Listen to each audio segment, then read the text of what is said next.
Yo les amis, c'est Arben, j'espère que vous allez bien. Pour ma part, ça va super car regardez ce que j'ai reçu aujourd'hui, le nouvel iPhone R. C'est la première fois qu'Apple sort ce modèle, le modèle R, et je l'ai reçu en doré. On regarde ça tout de suite, c'est parti. Voici le nouvel iPhone R. C'est la première fois qu'Apple sort un iPhone R. Donc comme vous pouvez voir, il est très fin, il est en titane. Donc on va la déballer. Hop, on va enlever les petits stickers en bas et en haut et on va voir ce qu'Apple nous a préparé cette année. Waouh! Donc ici on se retrouve avec l'iPhone. Est-ce qu'il est fin? Oh là là là là là là! Regardez-moi comment il est fin. C'est ouf par rapport à ma main. Si on le compare à un iPhone 17 Pro Max, on se rend compte qu'il est très fin. Ah ouais, Apple a fait fort cette année. Ah ouais, il est très fin. Ah, je suis choqué. J'aurais pas pensé être choqué, je l'avais pas vu avant. Et donc là, ah ouais, cette année, pour l'ouvrir, on a quelque chose qui est mis comme cela. Donc on a écrit Design by Apple, Apple Park, on a écrit avec le petit logo ici. Donc là, on a seulement 2 haut-parleurs et 2 haut-parleurs à gauche, donc 4. Et ici, vous voyez, on en a beaucoup plus. Donc il va cracher un peu moins de son. Donc on va aller ici, hop, waouh, regardez-moi cette beauté. On va aller le déballer. Ah ouais, il est très fin. Ouh là là, je suis en train de me poser la question, ça va pas être mon iPhone principal. Donc au niveau du design arrière, on a seulement une caméra. Donc ce qui est un peu dommage, c'est d'avoir seulement cette caméra parce que on n'a pas les 3 caméras qu'on a sur l'iPhone 17 Pro Max qui vont nous permettre de faire des zooms encore plus importants ou même des flous de meilleure qualité. Et au niveau du design, si on le compare à un iPhone 17 Pro Max en aluminium, ici on se retrouve avec du titane. Alors peut-être que à l'écran vous le voyez pas, mais tout le bord est en titane. On a comme sur l'iPhone 16 Pro Max. Donc voilà, on a du titane. L'iPhone est vraiment très fin. Là, si on le compare au bord, je sais pas si vous voyez, mais d'un 17 Pro Max, mais c'est vraiment fin. Enfin, je pensais pas qu'on aurait un téléphone aussi fin. Et là, franchement, je trouve que Apple a fait vraiment fort. Alors, comme vous pouvez voir ici, il y a des traces de doigts. Donc, il prend les traces de doigts, contrairement à l'alu, qui là, pour le coup, il faut être honnête, prend moins les traces. Eh bien, le titane les prend. Là, on a un titane qui a été en fait comme une glace. Donc, il y a des reflets qui s'opèrent. Sur le côté ici, on a le bouton qui va nous permettre de faire des réglages photos ou prendre des photos. Ici, on a les 2 boutons. Donc ouais, c'est très fin. Même, on se dit, mais comment Apple a réussi à intégrer les boutons? Parce que franchement, c'est très fin. Apple a fait quelque chose de très fin. Donc on va allumer ce petit iPhone, on va le mettre sur le côté, on va regarder un peu ce qu'il y a dans la boîte. Alors ce qui est étonnant, c'est que tout était à l'envers. Donc là ici, on a les câbles USB type C, donc vers USB type C, la nouvelle norme chez Apple depuis quelques années. Et ici, on a un fascicule juste pour nous dire que au niveau énergétique, il est bon. Donc voilà, c'est très peu de choses qu'on a dans la boîte. Et on doit avoir... ah non, et il est eSIM only. Donc on n'a plus de trombone. C'est à se dire si Apple va pas un jour nous vendre l'iPhone juste comme ça avec l'iPhone. Et donc voilà, pour ce qui est de l'iPhone, quelque chose d'autre qui est l'iPhone Air Battery. Donc c'est une batterie qui va permettre de recharger l'iPhone et d'obtenir des scores plutôt correct pour ce qui est de la batterie. Ce qu'il faut savoir, c'est que la batterie de cet iPhone est quand même correcte. Elle se situe entre, je crois, un iPhone 16 Pro Max et un iPhone 17 Pro Max. Donc c'est pas colossal, hein. On aura une meilleure batterie sur les pros, mais ça va nous permettre, vous voyez, ici je vais vous montrer. Donc là, on se retrouve avec cette batterie. Alors ce qu'il faut voir, c'est que c'est à peu près la même batterie qu'on avait auparavant. Je sais pas si vous vous rappelez, mais à l'époque, on avait une batterie comme ça, qui était la batterie, je crois, de l'iPhone 10. Si je me trompe pas, ou de l'iPhone 12, et là ici on se retrouve avec une batterie qui est à peu près similaire. Donc au niveau du design, Apple n'a pas changé trop les choses. Donc là on va regarder un peu cette batterie, on va voir comment elle s'intègre. Donc en fait ici on a le design avec le logo Apple, on a la petite bulle nouvelle qui vous ont intégré, et donc là ici on va pouvoir la magnète, qui a comme un magnète, il y a un aimant derrière. On a le MagSafe qui va venir, vous voyez, retenir la batterie. Et donc si on compare un Pro Max, au final avec la batterie, on se retrouve avec quelque chose d'assez équivalent.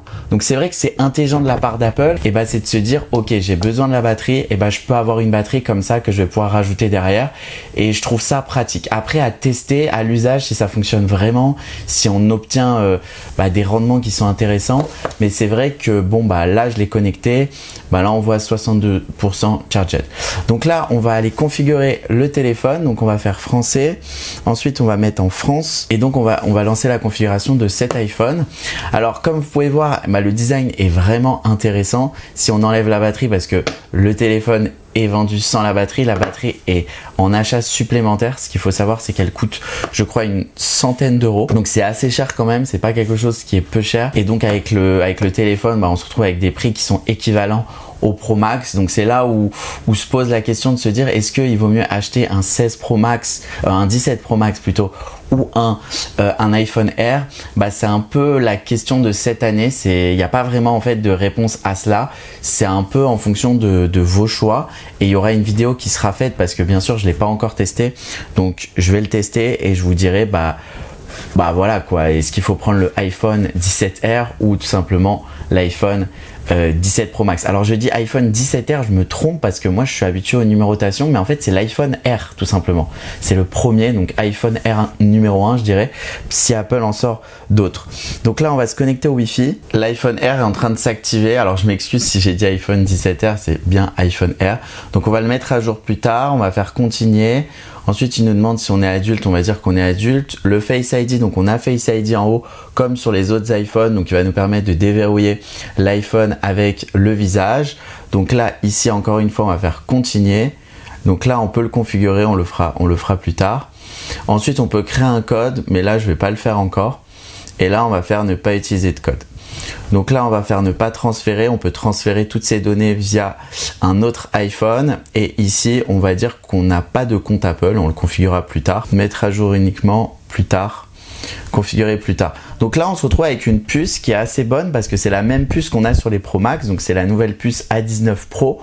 Donc ça c'est génial qu'Apple a pu l'intégrer dans quelque chose d'aussi fin, mais c'est aussi le but de cette puce, c'est qu'elle est vraiment fine, 3 nanomètres, donc vraiment Apple a pu vraiment l'intégrer, et c'est là où on peut voir vraiment jusqu'à où Apple est allé. Et je trouve qu'en miniaturisation, je trouve qu'ils ont fait quelque chose de plutôt joli. Ça me rappelle un peu l'époque des iPods, des premiers iPods qu'on avait, que j'ai pu avoir, et c'est joli. Le design est assez beau, la caméra est assez grosse quand même, et là le design est quand même réussi, hein. Je trouve que là, si je compare à celui-ci, il n'y a rien à voir quoi. Là ici on dirait un jouet, c'est un peu violent ce que je vais dire, mais ici vraiment Apple a fait un travail qui est quand même remarquable, tout est bien intégré, et il est très très joli. Donc ici on a l'eSIM. Cette année Apple n'a pas intégré la carte SIM, donc c'est la fin des cartes SIM sur certains iPhones. En Europe, même en Europe, sur celui-ci on n'a plus de carte SIM, donc il vous faudra obligatoirement une eSIM. Donc c'est disponible chez Orange, chez Bouygues, chez SFR, bref chez tous les opérateurs français.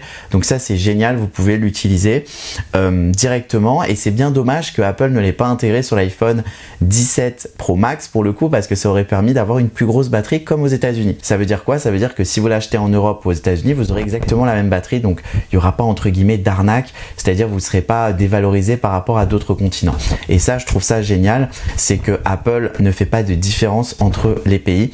Donc on va dire que c'est un peu le seul iPhone qui mérite d'être acheté en France. Seulement le prix, on peut avoir une petite différence au niveau du prix, mais au niveau du produit, on a vraiment le même produit au niveau mondial. C'est un iPhone Air global. Donc voilà, on peut faire démarrer, et ici je peux vous montrer donc sans la coque, avec la coque. Enfin avec la batterie. Ah, et on peut rajouter aussi une coque. Moi j'ai envie de voir, parce que souvent les gens utilisent une coque, donc j'ai envie de voir aussi avec la coque ce que ça peut donner. Là c'est une coque qui est pas grosse du tout, qui s'adapte vraiment bien au téléphone, et quand même on a quelque chose d'assez fin. Même avec une coque, souvent on m'a dit oui mais on va mettre l'iPhone avec la coque. Non, là regardez, j'ai une coque et au final il est quand même fin le téléphone. Donc l'argumentaire de dire oui mais tout le monde porte une coque, là pour le coup je le trouve un peu faux, parce que même avec la coque franchement il est fin, et je pense que quand même il est assez léger, hein. Donc là, au niveau de l'appareil photo, on se retrouve avec quelque chose qui est quand même correct. À la keynote, j'ai vu un peu les présentations, c'était quand même quelque chose de correct. On a seulement du x2, donc c'est un peu dommage. On va dire que c'est pas le téléphone pour les photographes. Si vous prenez beaucoup de photos avec votre téléphone, ne prenez pas l'iPhone R. C'est vraiment pour ceux qui veulent un téléphone pratique à l'air du temps, mais surtout léger. Voilà, si vous souhaitez un iPhone léger, vous en avez marre d'avoir des gros iPhones dans la main comme ça, et bah prenez l'iPhone R, parce que là, pour le coup, vous allez avoir quelque chose d'assez design. Et ceux qui aimaient, on va dire, ce que Apple faisait, c'est-à-dire une marque, parce qu'Apple de base, c'est quand même une marque qui joue beaucoup sur le design. Donc là, vous avez un produit dans la main qui est vraiment design. C'est-à-dire quand vous allez sortir, les gens vont le voir, quand ils vont se rendre compte que c'est iPhone R, franchement, ça fait, on dirait un iPhone qui n'existe pas en fait, parce qu'il est vraiment très fin. Donc franchement, au niveau du design, je trouve qu'Apple a fait assez fort, mais après au niveau du positionnement de la marque, c'est un peu difficile, parce que ici vous avez quand même de la technologie beaucoup plus avancée au niveau de la vidéo, au niveau des photos. Donc c'est vrai que ça va être difficile pour certains de se dire, est-ce que je veux un téléphone avec une batterie externe qui est au même prix, on va dire, que l'iPhone 17 Pro Max, et qui est moins pratique, parce qu'avoir une batterie comme ça avec soi, c'est moins pratique que avoir un iPhone tout simple. Et je pense que la réponse est ici. Voilà, malheureusement, même si Apple cette année a sorti un iPhone qui est vraiment joli, parce qu'il est joli, je pense que malgré tout, les gens préféreront avoir un téléphone beaucoup plus important. Mais je pense que quand même, certaines personnes vont l'acheter, mais je pense que ça suffira pas à faire qu'il fonctionne comme il doit fonctionner pour Apple. Mais en tout cas, c'est une belle vitrine de ce que Apple est capable de faire. Et je trouve qu'au niveau du design, c'est quelque chose d'assez réussi. Voilà donc pour le test, voilà donc pour le test de l'iPhone 17R. Mais non, parce que je discute trop, mais ça faisait longtemps que j'avais pas fait de vidéo, mais non, c'est simplement un déballage, et on a pu voir ensemble un peu la prise en main, sortie de mes mains, de voir un peu comment il donnait. Et franchement, c'est assez drôle comment il est fin. C'est quelque chose d'assez surprenant, je trouve. Voilà donc pour cette vidéo, j'espère qu'elle vous aura plu. Si c'est le cas, n'hésitez pas à lâcher un gros pouce bleu en bas de la vidéo, à vous abonner à la chaîne, et comme d'habitude, on se retrouve très vite pour de nouvelles vidéos. Ciao, ciao, bye.